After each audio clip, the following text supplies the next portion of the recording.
last video got cut off a little short, but basically all that happened in that one was I held these two corners together while that joint dried there, and that did significantly shorten up that distance. I held it together with this clamp for a while. It does okay, but it's kind of finicky and to get into position, and it doesn't hold like tight, it just holds like where it is.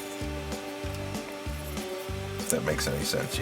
You run that down on it, I'll put it on my thumb, and then you kind of lock it into position.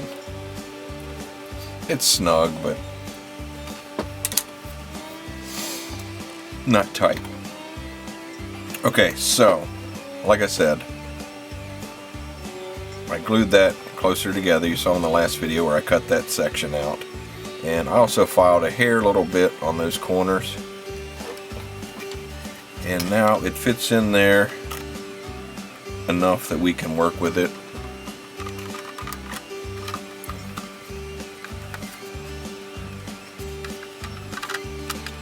It does take a little bit of pressure to hold that snug, but it's in there and it doesn't stick down in any weird kind of way.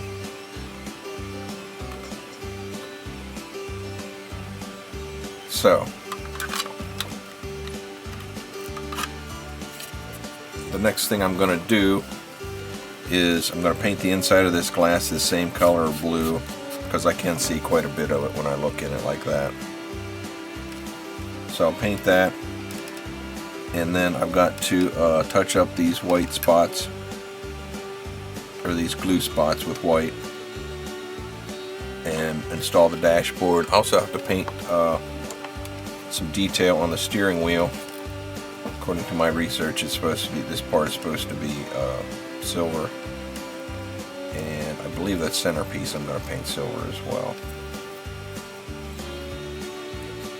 So I'll have to get that painted and get that installed on the dashboard, which is here. So that is the next couple of videos, maybe just one. I imagine it'd take me too awful long. I think the main challenge is going to be to find the same color blue I used. Is that it? That's it. For the interior. Not the interior. The ceiling.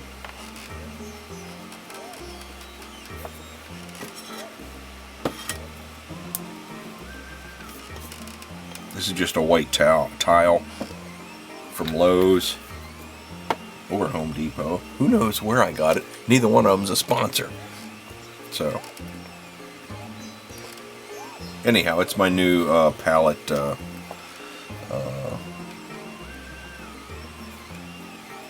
experiment.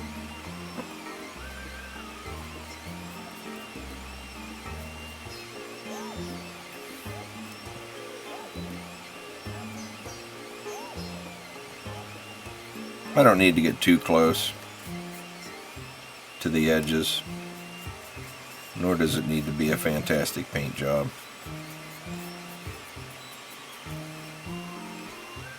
This is just meant to distract the viewer from noticing that there's a big hunk of plastic inside and ruining their viewing experience. Can't have that.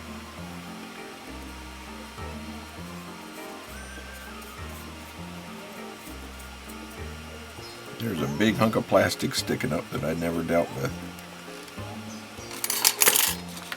I don't know if I can get in there now.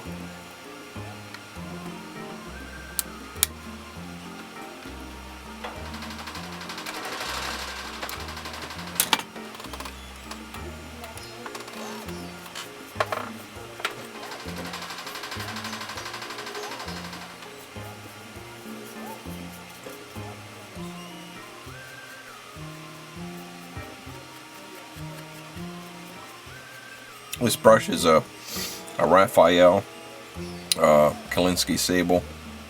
It is number 8404. It's a number 2, and it is the best paintbrush I've ever owned.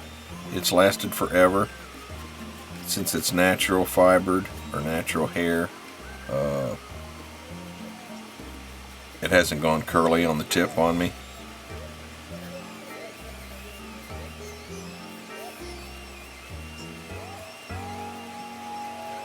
It is probably a $20 paintbrush, which seems like a lot. However, when you get one that lasts for as long as this one has, and as great a condition as this one has,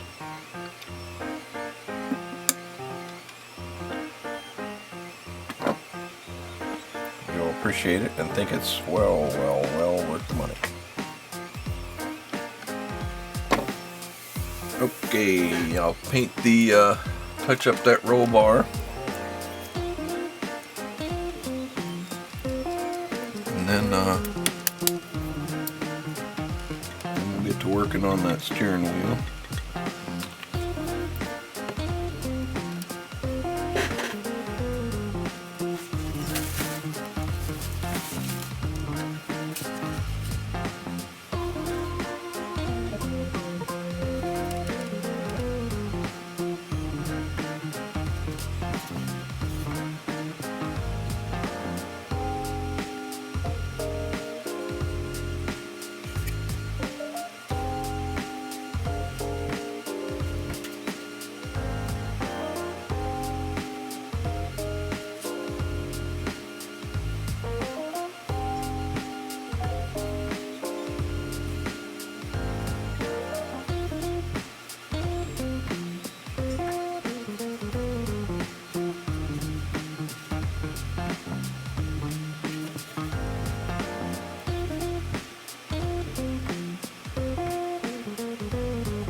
Set that aside. So sometimes, a lot of times, whenever I paint silver color, I'll lean on the old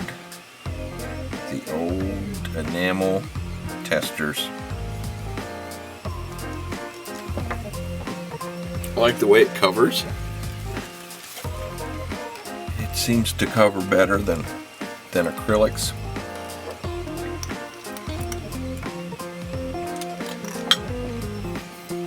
I don't use the same brushes. What brush am I going to use? I guess that one will be okay.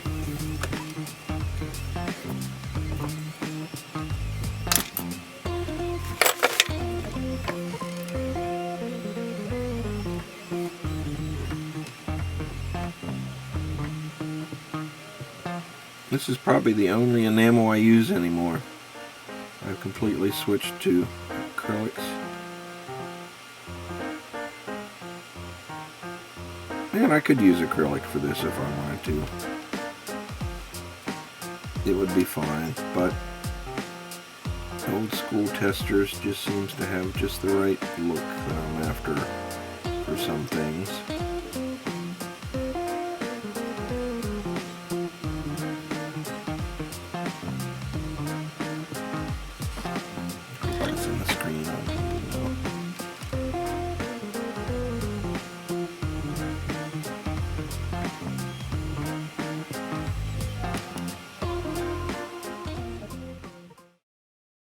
Party!